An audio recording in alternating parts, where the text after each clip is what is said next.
بےتاب بیٹھا ہے ہمارا دشمن. اس کے لیے سب سے اہم بات جو ہے وہ یہ ہے کہ ہم میں سے ہر شخص اپنے اوپر لازم کرے کہ وہ اپنی زندگی میں سیرت النبی کی ایک کتاب ضرور پڑھے اپنی چوائس کے مطابق. اس کا تعلق کسی مسلک سے ہے, اپنے مسلک کے کسی بزرگ کی, کسی عالم کی لکھی ہوئی کتاب پڑھے. میں نہیں سجیسٹ کرتا آپ کو کتاب, آپ اہل حدیث مسلک سے تعلق رکھتے ہیں, کسی اہل حدیث عالم کی کتاب پڑھ لیجئے.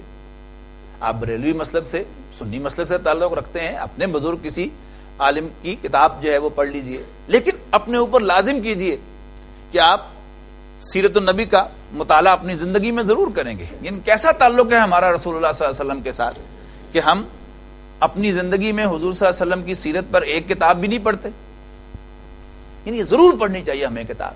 تو جب سیرت النبی کی ہم نہیں پڑھیں گے, مطالعہ نہیں کریں گے, تو بہت سی چیزیں جو ہیں ویسے ہی یعنی ہمارے ذہنوں سے نکل جائیں گی اور ہمیں اندازہ ہی نہیں ہوگا کہ یہ ہو کیا رہا ہے. میں اس کی چند مثالیں آپ کو دیتا ہوں. میرے خیال کے مطابق یعنی ریڈیو, ٹی وی اور اخبارات کے ذریعے جو مختلف خبریں عام کی جاتی ہیں اس کے پیچھے بھی ایک سازش ہوتی ہے.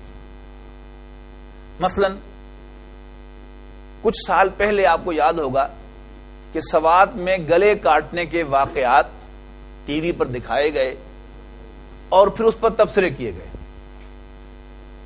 اور ہر شخص کی زبان سے یہ نکلوایا گیا کہ یہ غیر انسانی فعل ہے, یہ گھناؤنا جرم ہے, یہ سفاکی ہے, یہ ظلم ہے. ٹھیک. پھر حال ہی میں آپ نے دیکھا کہ ٹارگٹ کلنگ کے واقعات وہ دکھائے گئے, سنائے گئے, لکھے گئے, پڑھوائے گئے, اور ہم میں سے ہر شخص پر بھی وہی تبصرہ کہ جو ٹی وی پر بیٹھ کر ان بدماشوں نے کیا وہ سارا ہماری زبان پر بھی آ گیا. اب اس کے پیچھے میرے خیال میں جو سازش ہے وہ کیا ہے؟ اگر ہم سیرت النبی پڑھی ہوگی تو ہمارا ریئیکشن ان باتوں پر اور ہوگا, لیکن اگر سیرت النبی نہیں پڑھی ہوئی تو ہمیں پتہ ہی نہیں ہوگا کہ یہ ہماری زبان سے کیا نکلوانا چاہتے ہیں. نبی اکرم صلی اللہ علیہ وسلم جب مدینہ منورہ تشریف لائے تو پہلا کام آپ نے یہ کیا کہ آپ نے مسجد نبوی کی تعمیر کرائی, بلکہ خود تعمیر کی آپ بھی شریک ہوئے, اپنے پتھر اٹھائے اپنے ہاتھوں سے. پھر آپ نے مسلمانوں کے درمیان بھائی چارہ مواخات قائم کی. اس کے بعد آپ نے مدینہ میں رہنے والے جو مختلف گروہ تھے, قبائل تھے, ان کے درمیان ایک معاہدہ کرایا میثاق مدینہ کے نام سے.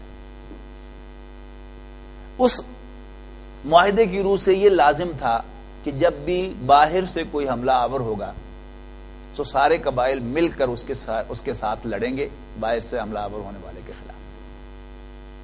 اور ایک بات اس میں یہ تھی کہ جب بھی آپس میں کوئی جھگڑا ہوگا, انٹرنلی اندرونی طور پر ہر قبیلہ اٹونومس ہوگا, خود مختار اور آزاد ہوگا. ہاں, آپس میں کوئی جھگڑا ہوگا تو اس میں آخری فیصلہ رسول اللہ صلی اللہ علیہ وسلم کا ہوگا. اب اس میں 3 قبیلے وہاں پر یہودیوں کے آباد تھے مدینہ منورہ میں, بڑے قبیلے, چھوٹے بھی تھے لیکن بڑے, بنو قینقاع, بنو قریظہ اور بنو نذیر. بنو نذیر اور بنو قینقاع وہ پہلے یعنی اس معاہدے کی خلاف ورزی کی وجہ سے اور حضور صلی اللہ علیہ وسلم کے خلاف ریشہ دمانیوں کی وجہ سے شکار ہوئے, سزا کا موجب بنے, اور رسول اللہ صلی اللہ علیہ وسلم نے ان کے ساتھ نرم معاملہ فرمایا اور انہیں اجازت دے دی کہ تم مدینہ چھوڑ کر چلے جاؤ. لیکن جو تیسرا قبیلہ تھا بنو قریظہ, اس کا ایک شخص غزوہ احزاب کے دوران, غزوہ خندق کے دوران عورتوں کے کیمپ کی طرف آیا. جب باہر سے 12,000 کا لشکر جو ہے وہ مدینہ کا محاصرہ کیے ہوئے تھا, حضور صلی اللہ علیہ وسلم اور صحابہ کرام کے خلاف اسالٹ کرتے ہوئے, حملہ آور ہوتے ہوئے, عورتوں کو ایک کیمپ میں رکھا گیا تھا علیحدہ, ایک انکلوئر میں. اس کی طرف آیا جہاں حضور صلی اللہ علیہ وسلم کی پھوپھی حضرت صفیہ رضی اللہ تعالی عنہ نے خیمے کی لٹ نکال کر اس کا سر پھوڑ دیا اور اس کو واصل جہنم کیا. اب یہ کیا تھا؟ پیچھے سے چھری گھونپنے کا انداز تھا. اور جس دن قریش کا لشکر وہاں سے بھاگ گیا, حضرت جبرائیل رسول اللہ صلی اللہ علیہ وسلم کے پاس حاضر ہوئے, فرمایا کہ اللہ کے رسول آپ نے ہتھیار اتار دیے, جبکہ اللہ نے تو ابھی ہتھیار نہیں اتارے، لہذا حکم دیا کہ فوراً آپ پہنچے بنو قریظہ۔ تو نبی اکرم صلی اللہ علیہ وسلم نے جا کر بنو قریظہ کا محاصرہ کیا۔ پہلے انہوں نے ریزسٹ کیا اور ہتھیار نہیں ڈالے، آخر اللہ نے ان کے دل میں خوف طاری کر دیا، انہیں ہتھیار ڈال دی۔ لیکن ایک شرط لگائی کہ ہم یہ چاہتے ہیں کہ ہمارے درمیان فیصلہ جو ہے ہمارے معاملے کا وہ سعد ابن معاذ کریں رضی اللہ تعالیٰ عنہ۔ یہ سردار تھے اوس قبیلے کے، اور اوس قبیلہ ان کا حلیف تھا، اور مسلمان ہونے کی حیثیت سے حضور صلی اللہ علیہ وسلم پر وہ ایمان لا چکے تھے۔ حضور صلی اللہ علیہ وسلم نے یہ شرط بھی مان لی۔ حضرت سعد ابن معاذ زخمی تھے جنگ میں، لہذا انہیں گدھے پر سوار کر کے لایا گیا۔ انہوں نے فیصلہ یہ دیا کہ ان کے جتنے بھی جنگ کے قابل مرد ہیں ان کو ذبح کر دیا جائے اور ان کی عورتوں اور بچوں کو غلام بنا لیا جائے۔ اب رسول اللہ صلی اللہ علیہ وسلم چونکہ آپ کی حیثیت ہیڈ آف دی اسٹیٹ کی تھی، لہذا آپ نے اس فیصلے پر عمل درآمد فرمایا۔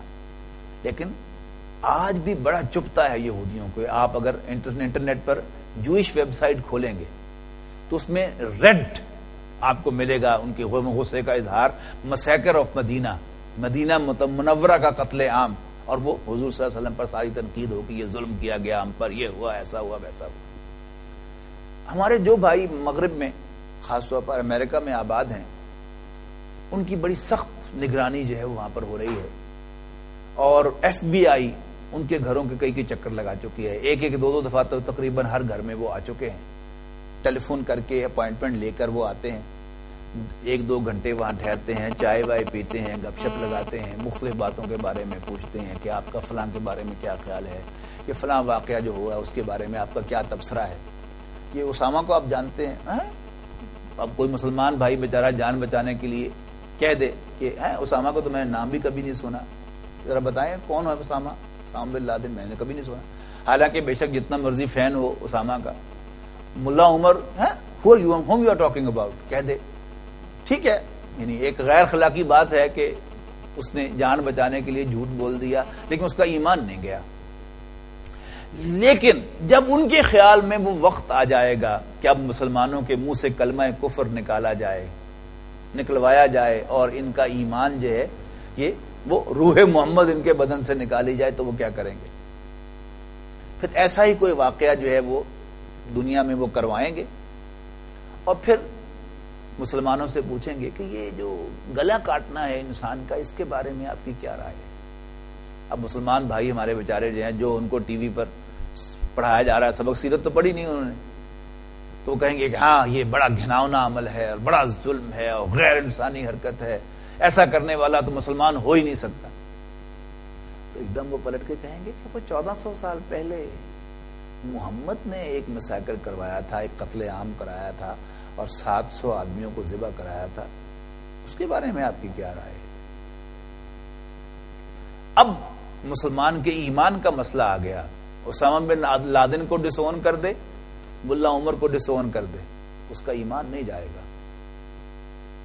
لیکن اگر اس نے محمد مصطفیٰ صلی اللہ علیہ وسلم کو ڈسون کر دیا، پھر اس کا ایمان جائے گا۔ اب اس کے لیے ایک ہی راستہ ہے، یعنی اگر اس پر وہ اف بٹ لگا کر تبصرے شروع کرے گا تو اس کا ایمان جو ہے وہ اس میں گڑبڑ ہو جائے گی۔ اس لیے کہ جس شخص کو، جس ہستی کو ہم نے اللہ کا رسول مانا ہے، تو رسول ماننے کے معنی کیا ہیں؟ کہ وہ معصوم ہے، وہ کبھی غلطی نہیں کر سکتا۔ ایک ہی راستہ، اور وہ ہے سنت ابو بکر رضی اللہ تعالی عنہ، کہ جب رسول اللہ صلی اللہ علیہ وسلم کو معراج اللہ نے نصیب فرمائی اور آپ نے اگلی صبح آ کر تذکرہ کیا لوگوں کے سامنے کہ راتوں رات میں پہلے فلسطین گیا، پھر میں 7 آسمانوں پر گیا، تو لوگوں نے کہا کہ لوگوں ہم پہلے ہی کہتے تھے ہم تو کہ اس کی مت ماری گئی ہے معاذ اللہ۔ ان کے الفاظ دہرا رہا ہوں۔ ایک شخص بھاگا ہوا گیا حضرت ابوبکر کے پاس، ہاں بھائی یہ بتاؤ کہ کوئی شخص یہ کہے کہ میں راتوں رات پہلے یروشلم گیا ہوں اور پھر میں 7 آسمانوں پر گیا ہوں، تو مان لو گے؟ تو حضرت ابوبکر نے کہا یہ کیسے ہو سکتا ہے؟ انہوں نے کہا پھر آج تمہارا یار یہ کہہ، انہوں نے کہا اچھا انہوں نے کہا ہے؟ انہوں نے کہا ہاں۔ تو حضرت ابوبکر نے فرمایا کہ اگر انہوں نے کہا ہے تو مجھے کوئی شک نہیں ہے کہ ایسا ہوا ہے، اس لیے کہ وہ اللہ کے رسول ہیں، میں انہیں اللہ کا رسول مان چکا۔ تو حضرت محمد مصطفیٰ صلی اللہ علیہ وسلم کو اللہ کا رسول ماننے کے معنی کیا ہیں، یہ ہمیں معلوم ہونے چاہیے کہ الایمان تصدیق بما جاء بہ النبی صلی اللہ علیہ وسلم. ہماری عقائد کی کتابوں میں ایمان کی تعریف یہ ہے کہ ایمان نام ہے ہر اس بات کو مان لینے کا جو حضرت محمد مصطفیٰ صلی اللہ علیہ وسلم اللہ کے رسول کی حیثیت سے لے کر آئے، وہ سنت ہے.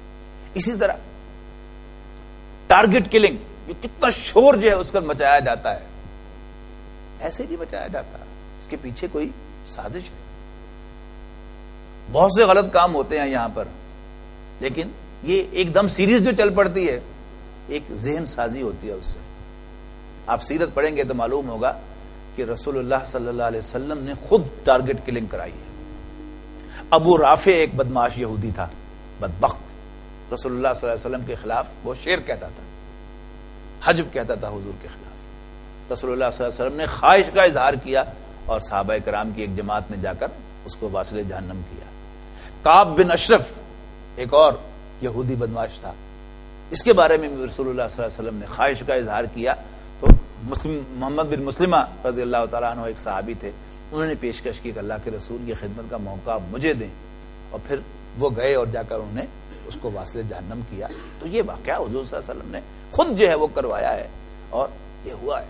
تو اصل جو ان واقعات کو ڈسکس کرنا مقصد نہیں ہے، لیکن اصل مقصد کیا ہے کہ یہ کلمہ جو میں اور آپ پڑھ کر دائرہ اسلام میں داخل ہوئے ہیں، اس کلمے کی حفاظت ہم پر بڑی لازم ہے.